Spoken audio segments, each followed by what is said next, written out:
नमस्कार, आप देख रहे हैं उत्तराखंड का महासंग्राम और आपके साथ मैं हूं निशा रौतेला। उत्तराखंड की धामी सरकार प्रदेश को उन्नति के शिखर पर ले जाने के लिए विकल्प रहित संकल्प के तहत काम कर रही है। सीएम धामी का लक्ष्य पीएम मोदी के नेतृत्व में आगे बढ़ते हुए 2025 तक उत्तराखंड को हर क्षेत्र में देश का अग्रणी राज्य बनाने का है। और अपने इस मिशन को पूरा करने के लिए धामी सरकार पक्ष विपक्ष दोनों को साथ लेकर चल रही है। इसका सबसे बड़ा उदाहरण धाकड़ धामी ने, चाहे वो सत्ता पक्ष के हो या विपक्ष के हो, सभी विधायकों से उनके क्षेत्र में 10 प्रमुख कामों का प्रस्ताव मांगकर पेश किया है। इसके पीछे सीएम की सोच है कि बगैर भेदभाव विकास की बयार प्रदेश के प्रत्येक विधानसभा क्षेत्र में बहनी चाहिए। उत्तराखंड की विकास यात्रा के पक्ष में और विपक्ष भी साथ चले ताकि प्रदेश के अंतिम आदमी तक विकास का लाभ पहुंच सके। और इस पूरे मुद्दे पर चर्चा करेंगे, लेकिन उससे पहले देखिए हमारी ये खास रिपोर्ट। उत्तराखंड की धामी सरकार प्रदेश को उन्नति के शिखर पर ले जाने के विकल्प रहित संकल्प के तहत काम कर रही है। सीएम धामी का लक्ष्य पीएम मोदी के नेतृत्व में आगे बढ़ते हुए 2025 तक उत्तराखंड को हर क्षेत्र में देश का अग्रणी राज्य बनाने का है। अपने इस मिशन को पूरा करने के लिए धामी सरकार पक्ष विपक्ष दोनों को साथ लेकर चल रही है। इसका सबसे बड़ा उदाहरण धामी ने, चाहे वो सत्ता पक्ष के हो या विपक्ष के, सभी विधायकों के उनके क्षेत्र के 10 प्रमुख कामों का प्रस्ताव मांगकर पेश किया है।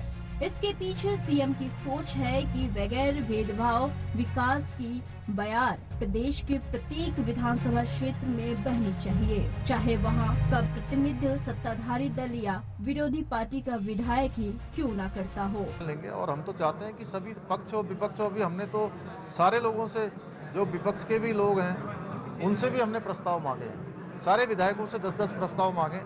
सबको हम चाहते हैं, पूरे उत्तराखंड के लोग जो हमारी विकास यात्रा है उस विकास यात्रा में शामिल हैं। धामी जानते हैं कि विकास की राह में भ्रष्टाचार एक बड़ा अड़ंगा है, लिहाजा वो भ्रष्टाचार पर लगातार प्रहार कर रहे हैं। सीएम धामी का मकसद उत्तराखंड को भ्रष्टाचार मुक्त प्रदेश बनाना और भ्रष्टाचारियों को सलाखों के पीछे पहुंचाना है। सीएम ने साफ कर दिया है कि चाहे वो छोटा हो या रसूखदार, कोई भी भ्रष्टाचारी बख्शा नहीं जाएगा। यूके SSC और विधानसभा भर्ती घोटाले में आरोपियों पर कड़ी कार्रवाई करना साफ दर्शाता है कि सीएम धामी देवभूमि से भ्रष्टाचार को जड़ से उखाड़ फेंकने का इरादा और मद्दा दोनों रखते हैं। विकास की राह में अफसरों की सुस्ती भी बड़ा अवरोध है, लिहाजा सीएम अधिकारियों से भी दो टूक कह चुके हैं कि काम में लापरवाही बरतने वालों की अब खैर नहीं।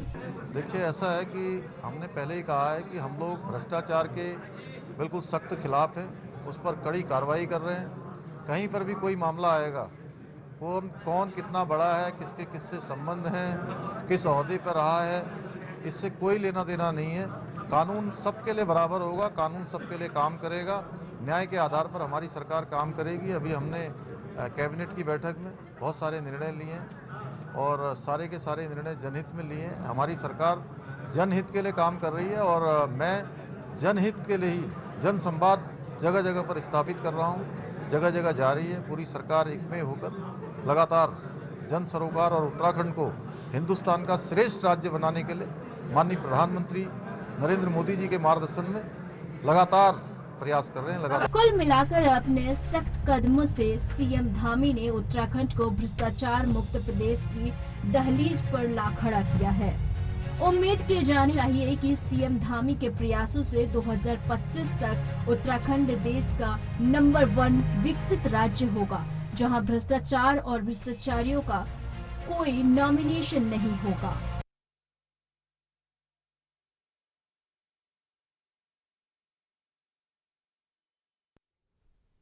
तो चलिए इस पूरे मुद्दे पर करेंगे चर्चा। उससे पहले आप सभी की मुलाकात करा देती हूं। हमारे साथ कुछ खास मेहमान इस वक्त हमारे साथ जुड़ चुके हैं। बीजेपी से प्रवक्ता संजीव वर्मा हमारे साथ जुड़ चुके हैं और इसी के साथ कांग्रेस से प्रवक्ता शेषपाल बिष्ट हमारे साथ जुड़ चुके हैं। वरिष्ठ पत्रकार के तौर पर अवधेश नौटियाल जी हमारे साथ जुड़ चुके हैं। आप सभी का बहुत बहुत स्वागत है एएनबी न्यूज पर।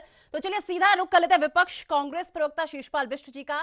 सर, जिस तरीके से बात कर ली जाए, धामी सरकार ये कह रही है कि हम राज्य को उन्नति के शिखर पर ले जाने के लिए जोरों शोरों से काम कर रहे हैं। अब सवाल यह उठता है कि वाकई में आपको ऐसा लग रहा है कि धरातल पर इस तरीके के काम हो रहे? इस पूरे विषय में आप क्या सोचते हैं? एक छोटा सा रिएक्शन आपका। देखिए निशा जी, धामी सरकार लगातार जुमलेबाजी कर रही है और वादे करना अलग बात है और धरातल पर उतरना अलग बात है। अगर पुष्कर सिंह धामी जी के वादे धरातल पर उतरते तो दो दो पूर्व मुख्यमंत्रियों को भ्रष्टाचार पर सवाल खड़े न करने पड़ते, जो भारतीय जनता पार्टी के दोनों पूर्व मुख्यमंत्री हैं। एक पूर्व मुख्यमंत्री तीरथ जी कह रहे हैं कि 20% कमीशन से नीचे किसी विभाग में कोई काम नहीं हो रहा, और दूसरे पूर्व मुख्यमंत्री कह रहे हैं कि स्मार्ट सिटी परियोजना जो है भ्रष्टाचार के आगोश में समाई हुई है, जो कांग्रेस पार्टी लगातार सवाल खड़े करती रही है। पूरे प्रदेश की बात ना करें निशा जी, केवल देहरादून स्मार्ट सिटी पर ही अगर बात कर लें तो देहरादून शहर की ऐसी कोई गली या सड़क नहीं है जो अव्यवस्था की भेंट न चढ़ी हो। जगह जगह से सड़कें खुदी हुई हैं, उनका भरान तक नहीं हो पा रहा है। 1,500 करोड़ रुपया कहां बह गया है उसका कोई पता नहीं है। मेयर, अब क्योंकि चुनाव निकट है, मेयर भी सवाल खड़े कर रहे हैं, मेयर को मजबूरी में सवाल खड़े करने पड़ रहे हैं, पूर्व मुख्यमंत्री सवाल खड़े कर रहे हैं। तो आप मामले की गंभीरता को समझ सकते हैं कि सरकार की जो नीति और नीयत है वो किस तरीके से जन विरोध में खड़ी हो गई और भ्रष्टाचार किस प्रकार से यहाँ पर हावी है। आप प्रदेश के अंदर अगर बात करें तो आप देखिए, अभी बरसात के समय में आप अगर पचवापुर में जाएंगे, वहां पर पूरा पुल बह गया है। यहाँ पर रायपुर में पुल बह गया जिसमें जिला पंचायत सदस्यों और जनप्रतिनिधियों ने पहले शिकायत भी दर्ज किया थी, लेकिन शासन और प्रशासन के कान पर जूं नहीं देगी। तो भ्रष्टाचार किस कदर हावी है, और मुख्यमंत्री विकास की बात कर रहे हैं, विकास कहीं जमीन पर दिखाई नहीं दे रहा है। नेशनल हाईवे आपने देखा 500 मीटर तक और कहीं कहीं 1-1 किलोमीटर तक टूट गए, बह गए। नरपुर आपने देखा रुद्रप्रयाग के पास में निर्माणाधीन पुल गिर गया जिसमें 6 लोग जो है काल के ग्रास बने। तो इस प्रकार जो है कमीशन खोरी और भ्रष्टाचार के कारण इस प्रदेश के अंदर क्या हो रहा है ये पूरा प्रदेश देख रहा है। और दूसरा, पूरे प्रदेश की जनता सड़कों पर आंदोलन कर रही है। बेरोजगार नौजवान जो है नौकरियां बेचे जाने का आरोप लगा रहे हैं और कार्रवाई के नाम पर केवल लिपापोती हो रही है। पेपर लीक प्रकरण में प्रदेश की जनता और विपक्ष कहता रहा है कि बड़े मगरमच्छ को सामने लाया जाए जो इस पूरे प्रकरण का मास्टरमाइंड है, लेकिन छोटे लोगों को जेल भेज करके और जल्दी से उनकी जमानतें करवा करके सरकार वाहवाही लूटना चाहती थी, वो उसमें भी सफल नहीं हो पाई क्योंकि इनकी पोल पट्टी खुल गई। जिस तरीके से लोगों की गिरफ्तारियां उससे तेजी से जमानतें हुई और न्यायालय को कहना पड़ा कि जो है पर्याप्त सबूत नहीं है। तो इन्वेस्टिगेशन पर भी सवाल खड़े हुए। तो और सहकारिता विभाग में आप देख लीजिए निशा जी, जिस प्रकार से भर्तियों में भ्रष्टाचार के आरोप लगे, मुख्यमंत्री इतनी जहमत तक नहीं उठा पाए कि जो है मंत्री से सवाल कर सके, खड़े कर सके, बिल्कुल बिल्कुल। तो ये बड़ी चीजें हैं निशा जी। देखिए चलिए थोड़ी देर शिषपाल बिष्ट जी आपको यहाँ पर रोकना चाहूंगी। संजीव जी, आपने कांग्रेस को सुन लिया होगा, लगातार भ्रष्टाचार के आरोप आप पर लग रहे हैं। सर, एक प्रश्न का जवाब आप दे दीजिए। 2025 तक आपने कहा है कि आप उत्तराखंड को देश का अग्रणी राज्य बनाएंगे, हर क्षेत्र में आप उसे अग्रणी राज्य बनाने का काम करेंगे। तो सर, भ्रष्टाचार खत्म नहीं होगा तो कैसे देश अग्रणी राज्य बनेगा? और ये हम नहीं कह रहे, ये कांग्रेस कह रही है, जैसा अभी आपने सुन भी लिया होगा उनके रिएक्शन में। सर, एक छोटा सा रिएक्शन आपका चाहेंगे यहाँ पर।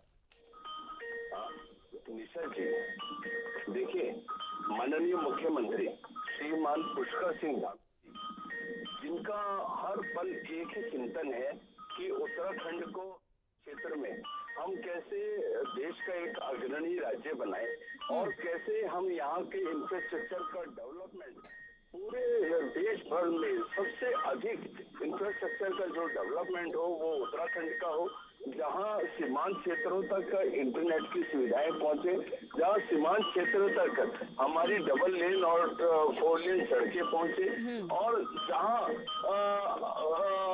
स्वरोजगार के माध्यम से हम पलायन को पूरी तरह से रोक पाए, और जहां हम 100 आपको मैं जानकारी देना चाहता हूं, अभी 100 ऐसे सेब के बागीचे और अन्य फलदार बगीचे स्वरोजगार का एक बड़ा नेटवर्क बनाते हुए अभी अपने जो स्थानीय युवा जो पर्वतीय और सीमांत क्षेत्रों में रहते हैं, ताकि वो अपने घर को छोड़कर रोजगार की तलाश में अन्यत्र ना जाएं, उसके लिए एक इतना बड़ा काम जो हमारी सरकार लगातार कर रही है।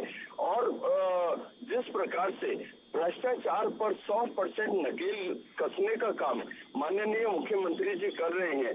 जिस प्रकार से उन्होंने 1064 ऐप को लॉन्च किया और उस ऐप के माध्यम से इसी बीच कांग्रेस प्रवक्ता भी कुछ कहना चाह रहे हैं। एक मिनट सर, आपको यहाँ पे थोड़ी देर रोकना चाहूंगी। कांग्रेस प्रवक्ता शीशपाल बिष्ट जी भी कुछ कहना चाह रहे हैं। सर जी देखिए निशा जी, जहां तक भारतीय जनता पार्टी के प्रवक्ता कह रहे हैं कि प्रदेश के अंदर विकास की और रोजगार की बाढ़ आई हुई है। आपको पिछली तिमाही के अगर आंकड़े भारत सरकार के पता होंगे तो देश के अंदर सबसे ज्यादा विकास दर उत्तराखंड में ही थी और प्रदेश के बेरोजगार नौजवान हैं जो लगातार सड़कों पर आंदोलन कर रहे हैं। मैं अभी डीएलएड शिक्षकों का मामला आपके सामने उठाना चाहूंगा।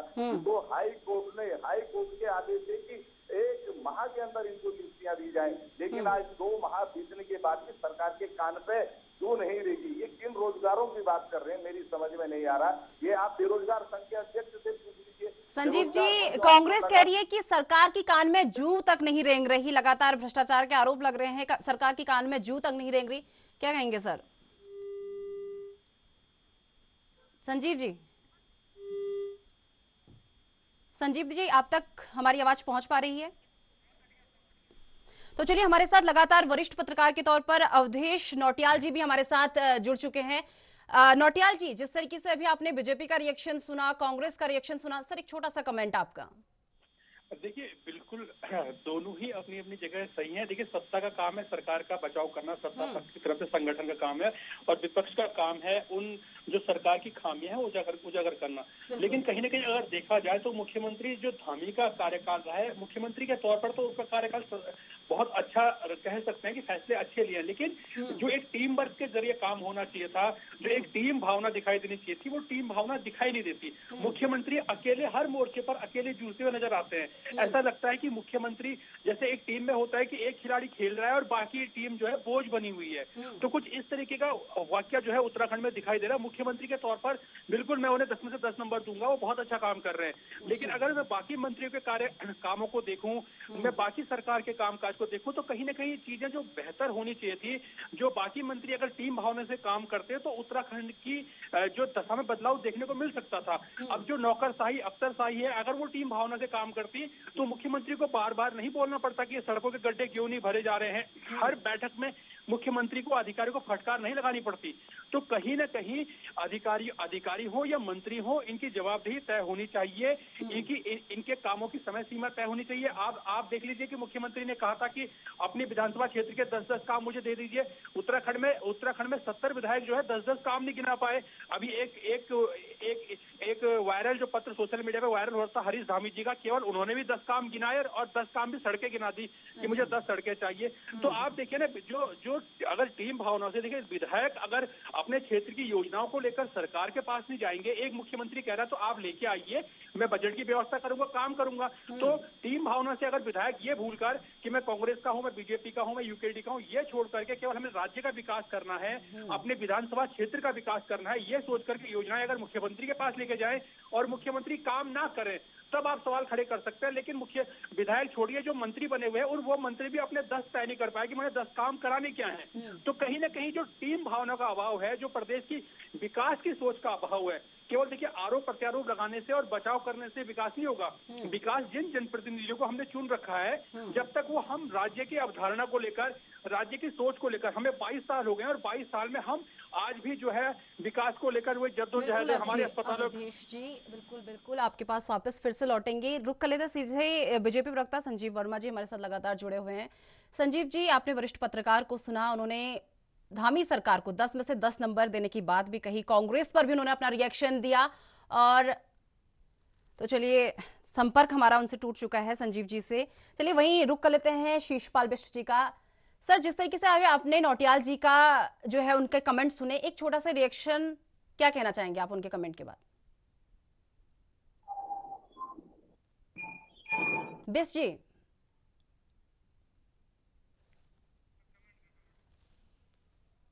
तो आपको बता दें कि धामी सरकार प्रदेश को उन्नति के शिखर पर ले जाने की बात कर रही है। लगातार धामी सरकार का कहना है कि जो भी भ्रष्टाचार करेगा उसे छोड़ा नहीं जाएगा, सख्त से सख्त कार्रवाई उसके खिलाफ की जाएगी। भ्रष्टाचारी अधिकारियों को सीएम धामी सख्त चेतावनी देते हुए भी नजर आ रहे हैं। लगातार ये कहा जा रहा है कि 2025 तक देश का अग्रणीय राज्य जो है उत्तराखंड बनेगा, ऐसा बार बार कहा जा रहा है। पीएम मोदी ने जो एक उत्तराखंड की छवि जो है 2025 तक एक लक्ष्य जो निर्धारित किया है उसे पूरा करने की बात जो है सीएम धामी बार बार दोहराते हुए नजर आ रहे हैं। और आपको बता दें कि जिस तरीके से राज्य में बीच में देखा गया कि लगातार भ्रष्टाचार के मामले सामने आ रहे थे, लेकिन सीएम धामी का एक्शन आपने देखा होगा, लगातार उनकी एक ही बात थी, उनका कहना था कि हम लगातार भ्रष्टाचार के खिलाफ हैं और भ्रष्टाचार में हर किसी पर कार्रवाई होगी, जो भी इसमें सम्मिलित पाया जाएगा उस पर कार्रवाई होगी।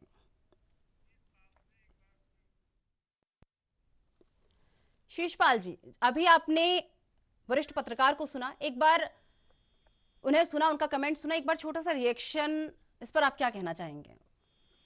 देखिए, मैं अवधेश जी बहुत वरिष्ठ पत्रकार हैं और हम आलोचना और समालोचना का सम्मान करते हैं। राजनीति में कांग्रेस पार्टी की पहले से ही परंपरा रही है और मैं ये कहना चाहूंगा कि जिस प्रकार से वो कह रही थी कि मुख्यमंत्री धामी को जो है टीम का सहयोग नहीं मिल रहा, उस बात से बिल्कुल सहमत हूँ, क्योंकि आज मंत्री और मुख्यमंत्री के बीच में संवाद नहीं है और मंत्रियों पर लगातार भ्रष्टाचार के आरोप होने के बाद भी मुख्यमंत्री जिस तरीके से असहाय दिख रहे हैं कोई कार्रवाई करने से और जिस प्रकार से दो पूर्व मुख्यमंत्री सरकार पर हमलावर है, इससे भारतीय जनता पार्टी की अंदरूनी गुटबाजी पता लगती है और वो जो मंत्री हैं वो मुख्यमंत्री की बिल्कुल नहीं सुन रहे हैं। तो इसका जो है खामियाजा प्रदेश की जनता को भुगतना पड़ रहा है। प्रदेश की जो विकास जो है पटरी से उतरा हुआ है, बेरोजगारों को रोजगार नहीं मिल पा रहा है और जो जनहित के रफ्तार राज्य में होनी चाहिए थी वो डबल इंजन का लाभ प्रदेश की जनता को नहीं मिल पा रहा है, वो केवल जुमलों तक सीमित हो गया है।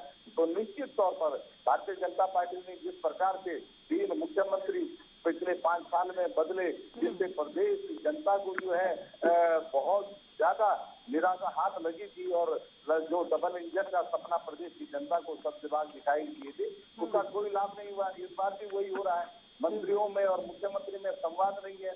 मंत्रियों पर प्रदेश की जनता भ्रष्टाचार के आरोप लगा रही है, बेरोजगार नौजवान भ्रष्टाचार के आरोप लगा रहे हैं, सड़कों पर बेरोजगार और प्रदेश की जनता आंदोलन कर रही है। निशाचियों आप देखिए ठोस कार्रवाई दिखाई नहीं दे रही है। आपने देखा बेटी अंकिता भंडारी के प्रकरण में प्रदेश की जनता सीबीआई जांच की मांग कर रही है। वीआईपी का नाम अभी तक सामने नहीं आ पाएगी। वो वीआईपी कौन है जिसको एक्स्ट्रा सर्विस चाहिए थी, पुलिस प्रशासन लिबापोती करते हुए दिखाई दे रहा है और मुख्यमंत्री कार्रवाई की बात कर रहे हैं लेकिन कार्रवाई हो नहीं रही है। वीआईपी सामने नहीं आ रहा है, सीबीआई जांच नहीं बिठाई जा रही है। पेपर लीक प्रकरण में बेरोजगारों की नौकरियां बेचे जाने के आरोप है, उसमें भी सीबीआई जांच की मांग विपक्ष और जनता कर रही है, बेरोजगार कर रहे हैं। लेकिन चलिए शिशपाल जी, थोड़ा देर आपको यहाँ पर रोकना चाहूंगी, आपके पास वापस मैं लौटूंगी, लेकिन उससे पहले संजीव वर्मा जी भी लगातार हमारे साथ जुड़ चुके हैं। संजीव जी, जिस तरीके से वरिष्ठ पत्रकार को आपने सुना, उन्होंने कहा कि हम धामी सरकार को 10 में से 10 नंबर में अपनी तरफ से देता हूं, लेकिन कहीं ना कहीं जो टीम वर्क होता है ना वो यहाँ पर नहीं दिखाई दे रहा है। सर, एक क्वेश्चन आपसे है कि जिस तरीके से 2021 जो है खत्म हो चुका है, 2022 खत्म होने की कगार में है, 2023 आने की कगार में और 2024 कैसे निकल जाएगा पता ही नहीं चलेगा और सामने आ जाएगा 2025, जहां पर आपका लक्ष्य है कि हम देश के अग्रणी राज्य में जो है राज्य को शामिल करेंगे।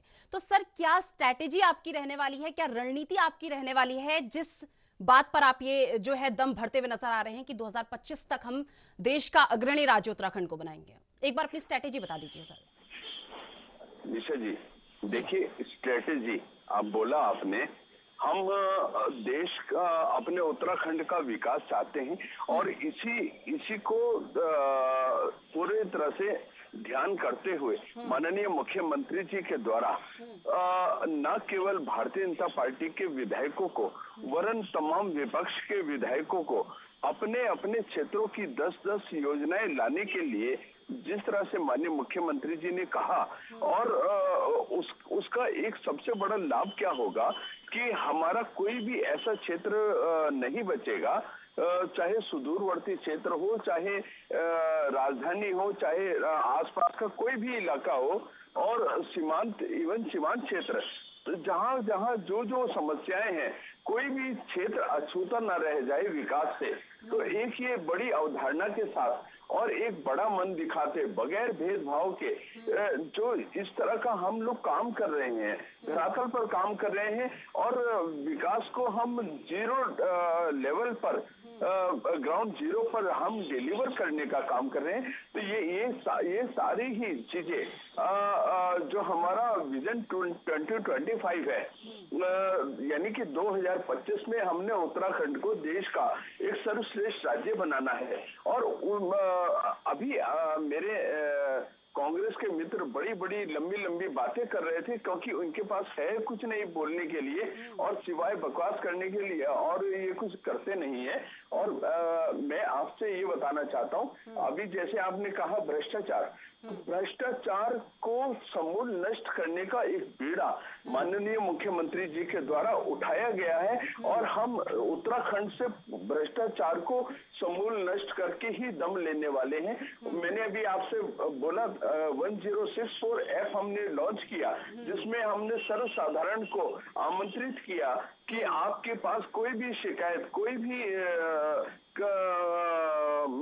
घोटाला घपले की कोई भी शिकायत यदि आपके पास है तो आप त्वरित गति से और तुरंत माननीय मुख्यमंत्री जी के भ्रष्टाचार उन्मूलन ऐप पर डालें और उसके ऊपर त्वरित कार्रवाई होगी, जिसका एक सद परिणाम यह भी है कि उसके ऊपर अभी आपको यहाँ पर रोकना चाहूंगी। कांग्रेस प्रवक्ता की तरफ से भी जो है वो भी अपनी बात यहाँ पर रखना चाह रहे हैं। संजीव जी, निशा जी आप मेरी बात को सुन नहीं रही है, या तो मेरे को काट दीजिए आप। नहीं सर, आपकी बात सुनी जा, बिल्कुल गलत बात है। मैंने अभी पहले बोलना शुरू किया तो आपने पहले काट के। अच्छा चलिए ठीक है, रखिए अपनी बात। संजीव जी रखिए अपनी बात, चलिए रखिए जी, प्लीज रखिए अपनी बात रखिए।